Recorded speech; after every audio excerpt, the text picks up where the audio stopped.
그러면 로봇 도입을 준비하는 병원은 뭘 이제 하셔야 되겠는가? 이제부터 본론입니다. 로봇을 병원에서 돈 주고 사면 가성비 나올까요? 이런 질문 나오실 수 있습니다. 제가 기획실장도 하고 있거든요. 저희 병원에 누가 우리 로봇 사주세요. 그럼 제가 안 됩니다라고 했을 것 같아요. 로봇 비쌉니다. 아직 비싸고요. 비싼 거 대비해서 인건비가 몇 명분이 줄죠? 이러면 답을 하기가 지금 좀 어렵습니다. 저희 병원은 이제 로봇을 최대한 가성비 있게 써보려고 지금 보셨던 5가지 로봇이 다 기성 제품을 사서 어떤 커스터마이징 거의 없이 그냥 병원에서 어떻게든 써보는 형식으로 써본 로봇인데, 사실 이걸 병원에서 정말 원하는 기준을 갖추는 더 높은 이제 보안성 뭐 여러 가지 이런 것들을 넣어서 커스터마이징을 하면 로봇 몸값이 진짜 비싸집니다. 저보다 비쌀지도 몰라요. 그래서 저는 이제 병원들이 로봇을 많이 쓰려면은 로봇 단가가 좀 내려가 줘야 되는데, 그러려면 병원이 로봇을 진짜 많이 쓰는 큰 손이 되어야 된다고 생각합니다. 식당에 서빙하는 로봇은 되게 싸거든요. 많이 팔리니까. 그래서 여튼 아직은 좀 가성비가 안 나오는 것 같고요. 그래서 실제로 우리나라에서 로봇을 많이 써보시는 병원들은 대부분 국책 사업에 이제 보조를 받거나 국책 사업으로 많이 로봇을 하시고 계시죠. 저희도 국책 사업으로 로봇을 도입해서 쓰고 있습니다. 그래서 정말 로봇을 들여보고 싶은데 차체 구매하기에는 비용이 좀 고민, 이런 병원에서는 국책 사업도 열심히 찾아보시면 좋을 것 같고요. 그럼 이제 로봇을 해야겠다. 저도 사실 막연하게 현장에 로봇이 있어야겠구나 생각은 했는데, 무슨 로봇을 어떻게 라는 데에서 굉장히 막혔었거든요. 너무 어려웠습니다. 어떻게 하면은 이거를 할까, 이제 그 정보를 습득해온 그 과정들을 조금 말씀을 드리면, 첫 번째로는 이제 제일 쉬운 건 이제 서칭이죠. 인터넷 검색 같은 거를 해가지고 찾아보면 각 로봇을 만드는 회사 홈페이지가 있습니다. 들어가 보면은 로봇 기능 그런 게 있는데요. 사실은 저는 이제 로봇과 관련된 그 디지털 기술 뭐 이런 거 하나도 모르거든요. 뭐 라이다 센서가 붙어 있다고 하는데 원리가 뭔지도 잘 모르겠고요. 우리 로봇은 이런 기능이 뛰어나다 하시는데 저 사실 들어도 잘 모릅니다. 그래서 로봇사 홈페이지에 있는 거를 보면 의료인들이 이해하기는 조금 어렵고요. 하나 또 주의하실 점은 홈페이지에 로봇이 너무 나이스해 보입니다. 동영상이 막 돌아가요. 로봇이 막 이렇게 다닙니다. 저희 그 로봇 도입할 수 있을까요? 전화를 해보면 그 동영상 찍힌 로봇은 시제품 걔만 있는 홈메이드 로봇이고 아직 양산형 로봇이 안 나왔습니다 하는 경우도 있습니다. 그래서 각 회사의 어떤 홈페이지가 어떤 기초적인 정보는 제공을 해주지만 그것만 믿고 로봇을 결정하기에는 굉장히 부족하다라고 말씀드릴 수 있습니다. 로봇 종류가 대충 카테고리가 어떻게 되고 뭐 비슷하게 생긴 게 뭐가 있나를 좀 검색해보는 홈페이지도 있어요. 그런 것도 이제 한번 찾아보시면 도움이 되실 것 같고, 제가 정말 중요하게 생각하는 건 로봇은 실물을 좀 보셔야 됩니다. 저희가 이제 TV를 생각하면 막 60 몇 인치, 70 몇 인치 하면 크겠다는 느낌이 드는데, 현장 가서 직접 눈으로 보셔야 우와 이렇게 큰 게 우리 집 거실에 들어갈까 이런 느낌이 있으시잖아요. 로봇이 이제 생긴 걸 보면 되게 귀염귀염하게 생겼는데 현실에서 물건을 봤을 때 그 모양은 그 모양인데 생각했던 거의 1.5배 크기인 경우도 있습니다. 그럼 되게 무섭거든요. 로봇이 이제 대체로 우리나라 로봇은 좀 친근한 느낌, 그리고 우리나라 국민들께서 로봇을 좀 귀엽게 생각하시는 좀 특성도 있는 것 같은데, 로봇이 좀 크면 특히 고중량 물로로봇 위에 이제 닫혀있는 형태의 캐비넷 같은 게 올라가 있는데, 이게 이렇게 다가오면 조금 이렇게 무서운 느낌? 차에 치일 것 같다? 그런 느낌을 받을 수도 있으세요. 근데 굉장히 저도 잘 모르겠는데 이게 불편하다랑 괜찮다가 아주 미묘하게 갈립니다. 그리고 저는 사실 저런 그 박람회에 가면 이 로봇 앞에 잘 멈추나 봐도 돼요 하고 발 썩 집어넣어보고 막 앞에 갑자기 끼어들고 이렇게 좀 테스트를 많이 해봤는데요. 물론 대체로 잘 서고 잘 피합니다만, 이제 대표적으로 로봇 많이 나오는, 로봇 실물 많이 전시되는 전시회 2개를 제가 지금 띄워드렸는데, 아마 올해도 10월 중순 정도에 잡혀있는 킨텍스 로보월드, 그리고 보통 3월경에 이제 코엑스에서 열리는 SFAW 오토메이션 월드, 이런 데가 로봇이 좀, 서비스 로봇이 좀 많이 전시되는 전시회고요. 그 외에도 여러 가지 박람회에 로봇이 좀 나오는 경우들이 있습니다. 꼭 가셔서 그 로봇 실물을 보시고 이제 좀 물어도 보시고 차이가 뭔가 좀 보시는 거가 되게 도움이 됩니다. 그런데 저걸 보면 이 로봇을 해야겠다 알 수 있겠는가? 그렇진 않습니다. 저희 좀 여러 번 가보셔야 되는데 그것만 갖고는 안 되고요. 실제로 저걸 보고서 괜찮겠다 하고 드렸는데 로봇을 병원에서 쓰려니 생각지도 못했던 문제가 엄청 많이 발생하곤 합니다. 그래서 사실 저희가 정말 도움을 많이 받았던 건 로봇을 이미 사용해본 다른 병원 벤치마킹이었습니다. 국립암센터 벤치마킹 하면서 정말 많은 도움을 받았고요. 그래서 은혜를 갚으려고 저희도 병원에 벤치마킹 오신다 하면은 저희가 열심히 보여드리고 있어요. 그래서 의료진 입장에서 우려하는 바, 특히 의료진들이 걱정하는 건 로봇이 환자분하고 부딪혀서 환자분 다치지 않으실까? 이런 걱정도 많이 하시고 하거든요. 이런 여러 가지 문제들을 사용해본 병원의 그 경험을 좀 같이 공유받으시는 게 제일 쉬운 길이다. 이렇게 말씀을 드립니다. 근데 사실 벤치마킹을 좀 많이 오시다 보니까 이게 이제 벤치마킹 해드리는 병원 입장에서는 좀 되게 힘드세요. 시간 잡기가 되게 어렵거든요. 성과 포럼이라는 걸 작년에도 했어요. 작년 12월에 저희가 작년에 엄청 고생했던 거 이제 다른 분야 전문가 의견 그리고 삼성서울병원 초청을 해서 이게 어떻게 될 것인가에 대해서 이제 성과 포럼을 했었고 한 10개 정도 되는 병원에서 와서 들으셨는데 제가 작년에 이걸 해보고 나니까 이거 갖고는 안 되겠고 더 많은 병원들의 경험을 좀 모으고 또 우리가 겪었던 그 문제 어떻게 해결할지 다른 전문 분야에서 좀 의견을 얻어서 이런 것들을 다른 병원들과 많이 공유하고 싶다는 생각이 들었습니다. 그래서 지금 그 6개의 로봇 사용 병원이 함께하는 이제 포럼을 워킹그룹 회의를 이미 진행을 했고 여기서 나온 논의 내용들을 정리해서 저희가 올해도 성과 포럼으로 이제 좀 공개를 할 예정이니까 로봇 사용에 관심 있으신 병원들은 이런 기회들 자꾸 찾아서 많이 배우시고 고민하시면 좋을 것 같습니다. 저 로봇 전문가 아니지만 대충 나누자면 그냥 한 이렇게 3가지 있는 것 같습니다. 물품을 이동시켜야겠다 라고 하면은 제가 3개를 그냥 아무거나 넣어놨는데요. 첫 번째, 식당에서 많이 보는 오픈형 선반으로 되어 있는 로봇을 예를 들어 우리 병원 진단검사의학과 내에서만 쓸 거야. 이럴 때는 뭐 누가 직원이 뭐 검체를 자기 집에 가져가지 않으니까 저런 오픈형 선반 쓸 수 있습니다. 저 로봇은 되게 저렴합니다. 두 번째, 서랍형. 이거는 이제 비밀번호를 누르던지 어떤 식으로든 정해진 사람만 물건을 꺼낼 수 있는 형태, 저희가 쓰고 있는 형태인데 저 로봇 말고도 여러 가지 로봇이 있고요. 세 번째는 지금 아까 보여드린 고중량 로봇에 뭐 오픈형 선반 2칸짜리가 올라간 형태인데 상부장은 되게 다양합니다. 그래서 무거운 걸 날라야겠다 할 때는 저런 형태의 고중량 물류 이송도 고민할 수 있습니다. 고중량 로봇은 얘가 다니는 길에 장애물은 없나? 코너 턴할 때 괜찮나? 뭐 이런 여러 가지 생각하셔야 되고요. 두 번째 카테고리는 이제 좀 디스플레이 화면이 크고 카메라가 있는 계열, 그러니까 안내를 하던 순찰을 하던 비대면 면담을 하던 또는 한 대의 로봇이 저런 기능을 2가지 또는 3가지를 같이 하던 그런 종류의 로봇들이고요. 세 번째, 방역하고 청소는 다르다. 이거가 좀 언뜻 알 것 같은데 방역 로봇 들어오면 거기 들어가서 먼지도 닦아주고 이러는 거야? 그럼 아닙니다. 해야 됩니다. 방역 로봇은 대체로 이제 UV를 이용해서 자외선 살균하는 거, 공기를 헤파 필터로 걸러주는 거, 뭔가 소독액을 뿌리는 거 이런 종류들이 있는데요. 방역 로봇을 쓰면은 감염률이 몇 % 내려갑니다. 몇 분을 쓰면 그 방에 있는 공기가 정화됩니다. 이런 데이터 로봇사들이 아직까지 충분히 주고 있지 못합니다. 약간은 좀 정신적인 안정감 용도가 조금 더 큰 것 같아서 좀 아쉬운 부분이 있습니다. 로봇은 봤는데 우리 병원 상황이 어떤지를 꼭 생각하셔야 그 로봇이 우리 병원에서도 잘 쓸 수 있느냐 없느냐가 갈립니다. 일단 저는 참 몰랐는데요. 이 자율주행 로봇, 뭔가 이제 장애물이 나오면 피해야 되는 자율주행 로봇 입장에서요. 병원이라는 곳은 난이도가 극악 단계입니다. 너무너무 혼잡하고요. 병실 안에 커튼 치면 얘가 갑자기 여기 구조가 바뀌었나? 장애물이 있나? 이런 거 되게 어려워하는 곳입니다. 엘리베이터 자동문 통과할 때마다 돈이 들어갑니다. 이런 부분을 꼭 해야 될 것인가, 이걸 쓸 것인가 고민하셔야 됩니다. 엘리베이터 연동비 들어가고요. 자동문 연동해야 되고요. 지금 제일 끝에 있는 자동문 통과 여부 첫 번째 문, 여는 문인 거 보이시죠? 로봇에 팔 달아줘서 이렇게 사람이 하는 수동문 여다지나 미다지 하면 안 될까? 그러면 그런 로봇이 있지도 않거니와 팔값이 몸체보다 비쌀 겁니다. 그래서 로봇이 다니려면 자동문이 있어야 됩니다.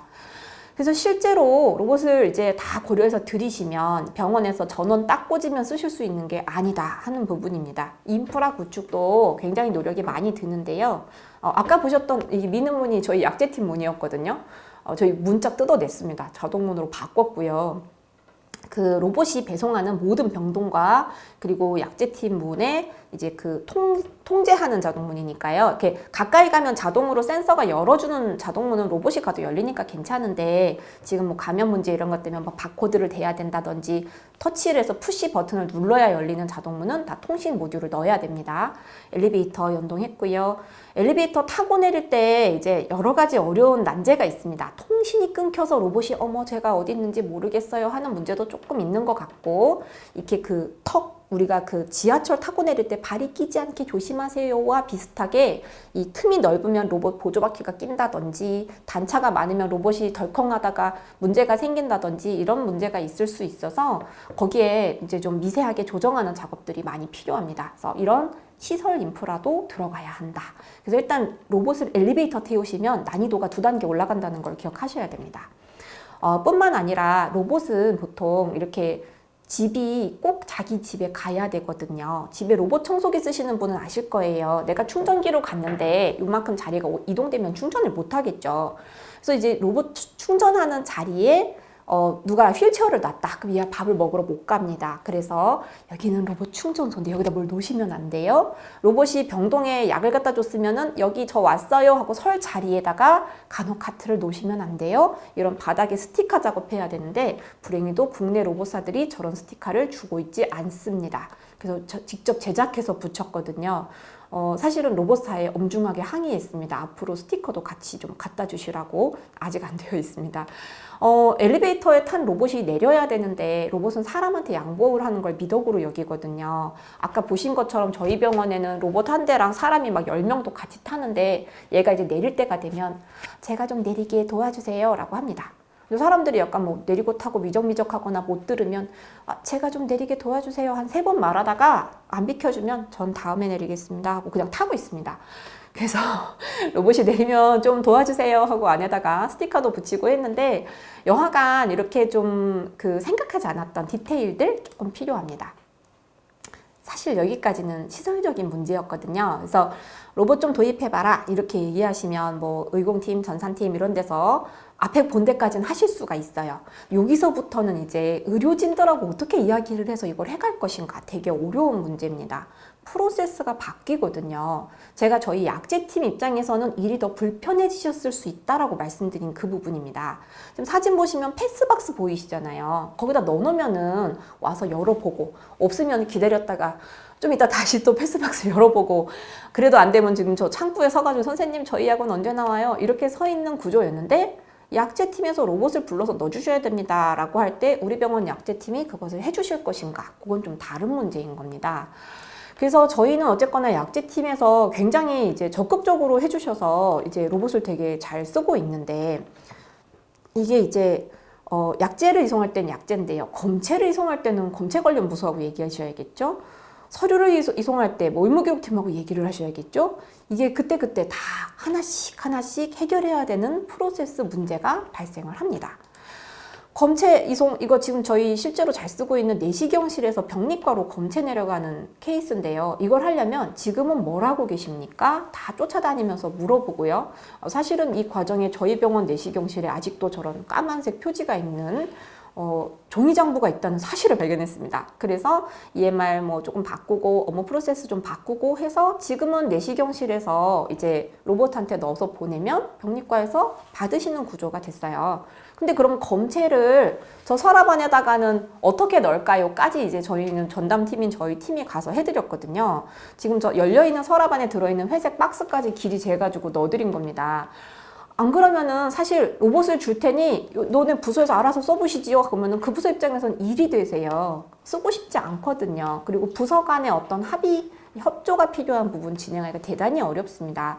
그래서 사실은 이렇게 의료진들이 잘 쓰려면 정말 편하게 쓰실 수 있게 만들어야 드려야 되고, 그러려면 부서 간 합의, 프로세스 변경 부분이 필요해서 병원 내에 어떤 프로세스 개선에 관련된 조직이 있다면 그 팀이 이런 역할을 좀 적극적으로 해주셔야 정말 사용하기 좋은 로봇 구축할 수 있다는 부분입니다. 또 하나는 아까 말씀드린 통합 관제. 진짜 쓰기 편하게 만들어 나가고 있거든요. 이게 약간 보니까 로봇 엔지니어링 하시는 부분하고 저희하고는 관점이 조금 다르더라고요. 그래서 저희가 궁금한 거가 잘 보이고 쉽게 쓸 수 있는 통합과제 구축하는 과정도 굉장히 어려웠고, 아까 제가 코로나 환자 발생하면 저희 방역 로봇을 데리고 다른 병원에서 쓰다가 병동에서 쓰다가 갖다 준다고 말씀드렸잖아요. 그러면은 그 모드는 어떻게 쓰는지 로봇을 안 쓰시던 부서에서 쓰셔야 되더라고요. 그래서 사용법 가이드도 만들고 그걸로 들어갈 수 있는 QR코드도 만들어 붙이고 그거를 저희 팀이 했습니다. 그리고 사용을 하시는 부서에 가끔 가서 선생님 어저께 에러가 났던데 이렇게 됐을 때는 얘가 밥을 먹을 수 있게 충전소에 이렇게 딸깍 넣어주셔야 돼요. 이런 사용자 교육을 수시로 하고 있습니다. 이 내용이 문제는 이런 것들이 이제 그 에어컨 사면 에어컨 기사님이 설치해 주시고 설명해 주시고 가시고 문제 생기면 와서 봐주시잖아요. 근데 로봇사에서 이런 서비스를 제공하고 있지를 않다는 게 지금 조금 문제입니다. 그래서 지금 저희 커맨드 센터 같은 전담팀의 일이 아주 많아요. 그래서 이렇게 된 상황에서는 되게 로봇을 우리도 로봇 한 대 도입해봐 그랬을 때 예 하고 갔다가 쓸 수가 있는 상황이 아니다. 아직은 좀 힘이 많이 든다라는 얘기를 드리게 됩니다. 그래서 제가 로봇을 이미 도입했던 6군데 병원, 저희 포함 6군데 병원하고 어떤 어려움을 겪고 있는가 좀 정리를 했을 때 로봇 자체의 어떤 하드웨어, 소프트웨어적인 면이 병원하고 좀 맞지 않는 부분, 관제 시스템은 어떻게 할 건가 하는 부분, 병원 지을 때 우리가 로봇 다닐 거라고 생각하고 짓지도 않았거니와 우리나라 병원 다 공간이 좁고 없잖아요. 어떻게 할 것인가 하는 부분, 그리고 로봇은 무슨 돈으로 사고 이게 유지보수비는 어떻게 되고 이게 과연 로봇을 써도 되는지 규제 문제는 없는가 궁금할 때 누구한테 물어봐야 될지 모르겠다 하는 부분, 이게 다 사람의 노력이 필요한데 누가 할 것이냐 하는 부분, 의료진은 좋아했는가, 환자분은 만족했는가, 이런 아주 많은 문제들이 아직 진행 중인 경우가 많습니다. 그래서 저한테 누가 저희 로봇 한 대 살라 그러는데 어때요? 그러면 되게 힘드실 텐데 꼭 지금 조금만 기다려 보시면 아직은 이라는 말씀을 주로 드리고 있습니다. 근데 어찌됐건 간에 저는 이렇게 저희 병원에서 고생하고 좌충우돌했던 내용을 다른 병원에서 다 처음부터 맨 땅에서 시작해서 그 고생을 하시는 거는 정말 원하지를 않기 때문에 로봇사에도 이런 피드백을 계속 드리고 병원은 앞으로 로봇사의 주요한 고객이 되지 않을까 하는 전망, 병원이 원하는 거에 어떤 특징적인 요소들, 환자 안전 이런 부분들 계속해서 이제 피드백을 드리면서 국내 로봇사들이 좀 달라지기를 바라는 그러한 노력, 그리고 병원들의 목소리를 좀 모으는 노력, 그리고 좀 쉽게 매뉴얼화해서 아까 바닥에 붙이는 스티커 그 디자인 누가 합니까? 그거 누가 가서 붙입니까? 이런 부분들, 이제 이런 디지털 헬스케어를 전담하는 팀이 없어도 병원에서 쉽게 좀 도입을 해서 우리 의료진들 단순 반복업을 줄일 수 있게 하는데 조금 기여할 수 있는 그러한 노력을 하고자 하고 있습니다. 그래서 지금 1년이 달라지는 것 같아요. 한 해 하나가 달라지는 것 같은데 많이 느끼시겠지만 지금 주말, 야간에 일할 간호사 말고 이송요원 구하기도 대단히 어렵습니다. 아마 해가 갈수록 더 어려울 것 같아요. 저도 그런데 아무도 야간에 주말에 일하고 싶어 하지 않을 겁니다. 사실 걱정이 많았는데 제가 우려스러운 부분 말씀 많이 드렸지만 로봇이 가지고 있는 미덕이 분명히 있습니다. 불평이 없다는 거죠. 그리고 약간 좀 좋은 환경인 것이 우리나라 국민들께서 대체로 로봇을 귀여워해 주시는 것 같다. 로봇에 대한 정서가 굉장히 친화적이다. 그래서 지금은 조금 아직 덜 성숙했지만 조만간에 저희 병원뿐만 아니라 많은 병원에서 이런 단순한 일, 다리 아픈 일은 로봇이 해주지 않을까 기대를 하고 있습니다. 네, 반대하는 사람이 있었습니다. 저희 병원 익명 게시판에 로봇 가지고 가라 막 이런 게 올라와서 저희 팀이 약간 마음에 상처를 입었었는데요. 로봇이 싫어서는 아니었던 것 같아요. 약간 로봇을 살 이제 여력은 있는데 우리한테는 대우가 이런가 약간 그런 느낌이었던 것 같고요. 저희 병원에서 돈을 주고 로봇을 산 건 아닙니다. 국책 사업을 했던 거였고, 약간 안 써보신 분들이 반대를 또 많이 하세요. 잘 쓰고 있다라고 보여드린 데 중에 초기에 도입을 극렬하게 반대하셨던 부서도 있었습니다. 그래서 이제 우려를 많이 하세요. 로봇이 가져갔다가 없어지면 어떡하죠? 로봇이 실었다가 깨지면 어떡하죠? 이런 걱정도 되게 많이 하세요. 근데 사람이 들고 가면 안 깨지고 사람이 가져가면 안 없어지느냐, 뭐 그렇지는 않아서 약간 좀 우리 의료진들 특성? 굉장히 안전이 최우선이고 좀 보수적이기 때문에 오히려 안 겪어보셔서 그런 거 아닌가 하는 부분이 하나 있고요. 또 하나는 병원이라는 데가 안전 중심 문화지 않습니까? 약간 근접 오류가 발생했다. 그러면 나중에 오류가 발생하겠지, 큰일 났네, 이런 느낌이 있으시잖아요. 로봇이 이제 처음에 세팅 단계에서 좀 애가 버벅거리고 이제 사고를 치면 안 되겠네, 빼야 되겠네, 이런 느낌을 좀 받으실 때가 있는 것 같아요. 셋업이 잘 되면 대체로 좀 만족스러운 것 같습니다. 근데 저희가 성공적인 사용 시나리오도 있는데 좀 실패 사용 시나리오도 있거든요. 예를 들어 홈케어 로봇이 되게 좋을 줄 알았는데 어떤 환자분에는 안 맞으시더라고요. 그 핸드폰을 되게 잘 쓰시고 바깥 활동하시는 분은 홈에 로봇이 있어도 아무 쓸데가 없어요. 그런 걸 저희가 잘 모르고 환자분 잘못 골랐던 것도 있어서 계속 쓰면서 배우고 있습니다. 저희가 제일 걱정했던 건 로봇이 환자하고 충돌해서 다치시면 이 손해보상을 어떻게 할 건가? 뭐 이렇게 밑에 뭐가 끼면 어떡하지? 그랬는데 정말 다행히도 아직까지는 그런 일이 없었습니다. 근데 이 로봇을 쓰고 있는 많은 병원들이 그 걱정을 하시고 계세요. 뭐 이렇게 상해 보상 보험을 들어야 되나? 만약에 로봇이 사람을 치면 그걸 병원에서 물어줘야 되나? 어떻게 되는 건가? 이런 고민은 있는데 아직은 답을 얻지는 못했던 것 같아요. 이제 저희 병원 사례는 아니고 타 병원 사례에서 로봇이 어디 가서 이제 누구를 상해를 했다기보다 병원에 이제 되게 큰 물건 이렇게 실고 밀고 하시는 분들 있잖아요. 그런 분들이 가다가 로봇을 친 사례는 있습니다. 근데 로봇들이 그렇게 작진 않거든요. 로봇을 칠 정도면 사람도 칠 상황이었어가지고 로봇이 사고를 친 상황은 아니었다고 보고 있습니다. 지금 이제 제가 작년하고 올해까지는 이 로봇과 관련된 모든 비용을 이제 국책과 제비로 하고 있는데, 내년부터는 이제 그렇죠. 로봇이 통신을 하면 통신비가 나오고요. 뭐 유지보수를 해야 되면 유지보수가 비가 나올 거고요. 이 전담팀인 저희 팀이 이제 이 일을 많이 하고 있는데 뭐 우리 팀 인건비가 나오고 있지는 않기 때문에 병원 입장에선 돈이 드는 거고요. 사람 일을 덜어준다고 로봇을 썼는데 로봇을 쓰려고 사람이 필요하면 이게 드릴 거냐? 이렇게 얘기하면 지금 할 말이 없는 상황입니다. 그래서 그게 되게 어렵습니다.